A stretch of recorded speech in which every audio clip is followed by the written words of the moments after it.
Pauwi na po kami galing klang tita. At tignan nyo naman yung daan dito mga ka-Jefred. Lubak-lubak na. At ang dami pa ng mga kahoy ditong tumubo na. Kung akala nyo yung mga kahoy yan ay tinanim, hindi yan tinanim. Tumubo ng kusa yan. Pagdating dito, ang ganda na ng daan. At nakarating na nga kami dito sa simento.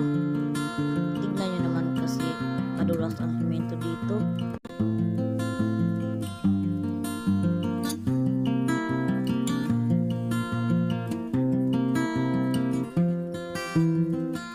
Huminto muna kami ng saglit at nag-picture-picture. Tignan mo naman kasi, pinaabot pa niya yung cellphone niya sa akin para magpa-picture sa akin.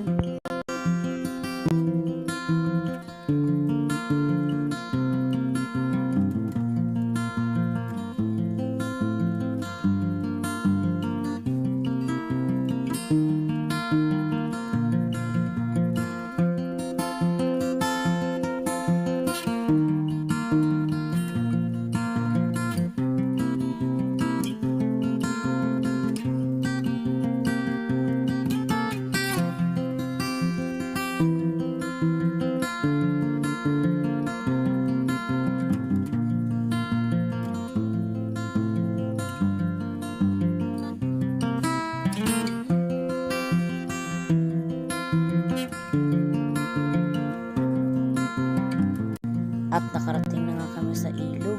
Tignan nyo lang ilog. Napakaganda at napakaliit na lang dahil sa tag-init. Pero nang tag-ulan, tignan nyo yung dam dito, nasira.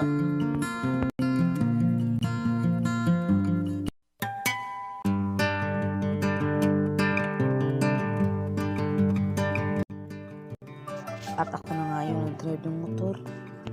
Tignan nyo naman ako.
Hanggang nakaabot na kami sa aming pinupuntahan.